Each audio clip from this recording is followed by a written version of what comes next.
1 KG তেল একদিনে শেষ হয়ে গেল কিভাবে পাখি? এত তেল দিয়ে কি করেছিস তুই? মাত্র একদিন রান্নাঘরে আসতে পারিনি, তাই বলে এই হাল করেছিস তুই? তেলের বোতলটা হাতে নিয়ে উচ্চস্বরে বলে রূপালী। 2 ভাইয়ের টানাপোড়েনের সংসার। বড় ভাই শিমুল সাহেব নিম্ন আয়ের চাকুরি করেন। ছোট ভাই বকুল সাহেব চাকুরির জন্য ঢাকাতে কোয়ার্টারে থাকে। সংসারের অতিরিক্ত সদস্য হিসেবে একমাত্র ননদ রিয়া রয়েছে।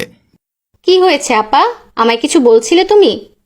পাখির দিকে তীক্ষ্ণ দৃষ্টি নিক্ষেপ করে রূপালী তেলের বোতলটা দেখিয়ে বলে, তুই জানিস না আমার পরিবারের খবর? এতটা তেল কি করেছিস তুই? পড়ে গেছে নাকি ফেলে দিয়েছিস? কালকে ভাইজান গরুর মাংস নিয়ে এলো না, আমার হাতে রান্না তার বেশি পছন্দ, তাই তেল বেশি দিয়ে ভালো করে রান্না করেছি। দেখলে না কত মজা করে চেটেপুটে খেয়েছেন।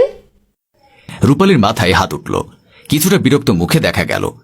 পাখি বড়লোক বাড়ির মেয়ে, টাকা পয়সা দুহাতে উড়াত। ছোটবেলা থেকে বেহিসাবি, তাই বলে সংসারে এতদিন থাকার পরেও বুঝতে পারল না টাকা উড়ানো এই সংসারে মানায় না। রূপালী বিরক্তিকর কণ্ঠে বলল, তুই কেন বুঝিস না পাখি? আমরা তোর বাবার বাড়ির মতো বড় লোক নই, আমাদের হাতে এত টাকা নেই, আমরা মধ্যবিত্ত। সংসারে শুধু স্বামীরা উপার্জন করে, কতই আর উপার্জন করে।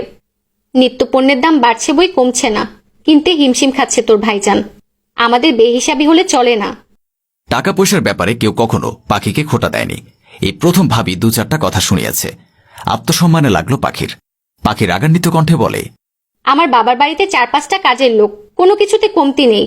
কই একটু তেল বেশি দিলে তো মা তাদের বকে না? বুঝার চেষ্টা করো পাখি, এটা তোর বাবার বাড়ি নয়, আমরা তোমার বাবার বাড়ির মতো বড়লোক নই। কেন বিয়ে করে এনেছিলে তখন? বড় বাড়ির মেয়ের সাথে যখন মানিয়ে চলতে পারবে না, তবে কেন ছোট লোক বাড়িতে বিয়ে করে এনেছিলে, মনে ছিল না? মুখ সামলে কথা বল পাখি, এমন কোনো কথা বলিস না যাতে পরে তোকে পস্তাতে হয়। সত্যি কথা বলতে কখনো আমার মন আটকায় না ভাবি, সত্যিটা আমি বলবই। তোমাদের নজর ছোট, মন ছোট, ঘর ছোট। পাখি এক নাগারে কথা বলে চলেছে। রূপালী নিজেকে সহ্য করতে না পেরে ধরাম করে চর বসিয়ে দিল পাখির গালে। গালে হাত দিয়ে পাখি কেঁদে ওঠে। আপা, তুমি আমাকে মারতে পারলে? তুমি তো বলেছিলে আমি তোমার ছোট বোন। আমি শুধু নামেই তোমার ছোট বোন, কাজের নয়। ছোট বোন হলে পারতে আমাকে বকতে, পারতে মারতে। এতক্ষণ একপাশে দাঁড়িয়ে থাকা বেলি সামনে এসে দাঁড়িয়েছে। পাখিকে সামলাতে বলে, ভাবি তোমাকে ইচ্ছে করে মারিনি, তুমি তো চেনো তাকে। আমাদের সংসারে খরচ তোমার অজানা নয়। ছোট ভাই শহরে থেকে উপার্জন করে, তুমি যদি 2 হাতে টাকা উড়িয়ে বেড়াও, তাহলে কি আমাদের ভালো হবে?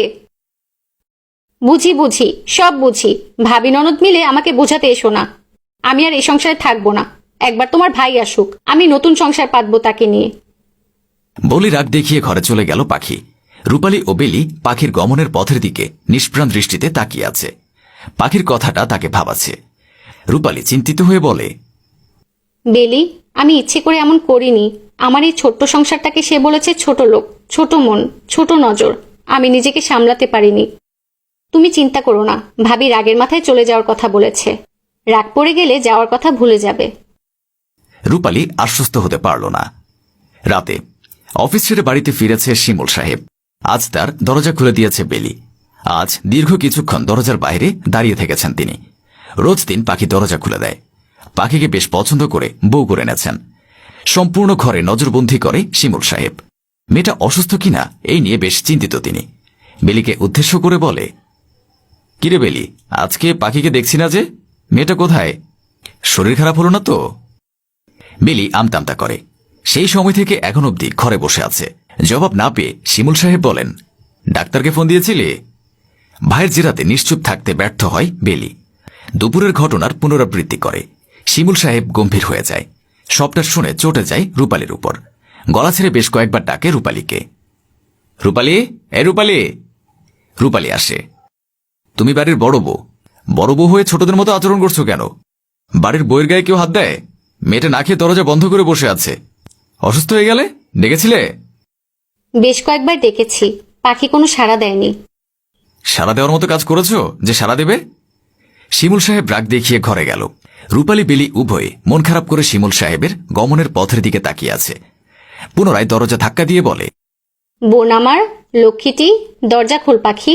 তোকে মেরে আমার ভুল হয়েছে, দরজা খুলে বেরিয়ে আয় পাখি। পাখি পুঁইশাকের তরকারিটা মুখে নিয়ে ছুটে গেল রান্নাঘরে। এটো খাবারটুকু ফেলে দেয়। অসাবধানতায় তরকারিতে অতিরিক্ত লবণ দিয়েছে। কুলি করে ফিরে আসে ডাইনিং টেবিলে। ততক্ষণে বকুল সাহেব খাওয়া অসমাপ্ত রেখে উঠে গেছে। এটু খাবারের দিকে তাকিয়ে বিষাদে পাকাপোক্ত হয় পাখির অশান্ত মন। অবিলম্বে ঘরে ছুটে যায়। বকুল সাহেব ঔষধের খোসা থেকে ঔষধ খুলে হাতে নিয়েছে। কি হলো, খাওয়া রেখে চলে এলে কেন? খাওয়ার উপযোগী রেখেছো তরকারি, লবণে কাটা করে রেখেছো। কোয়ার্টারে তো দিব্যি খেয়েছো। সেখানে তোমার মতো অখাদ্য রান্না করেনি, তুমি নিজে মুখে দিয়ে ফেলে দিয়েছো। আমার থেকে ভালো কিছু আশা করো কিভাবে?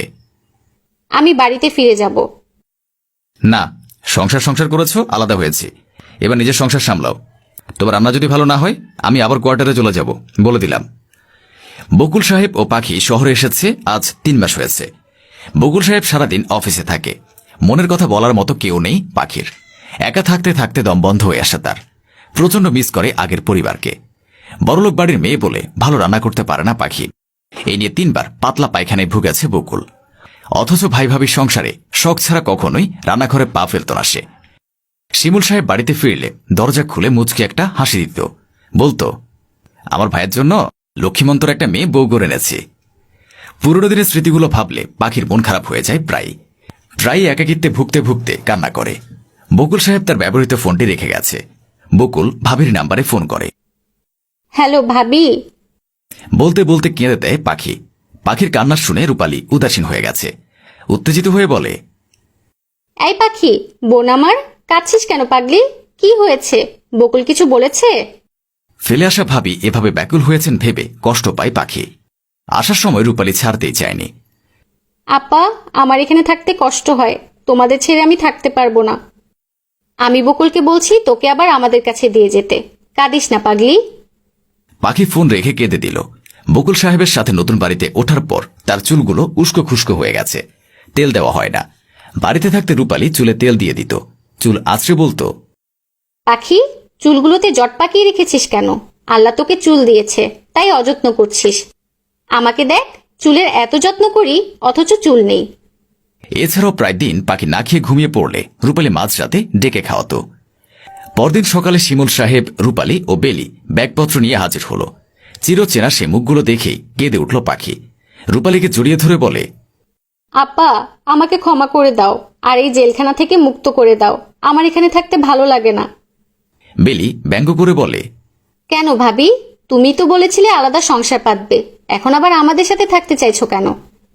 তুমি পিঞ্চ করো আর যাই করো বেলি, আমাকে যদি তোমাদের সাথে নিয়ে না যাও তবে আমি এবার বাবার বাড়িতেই চলে যাব, আর আসবো না।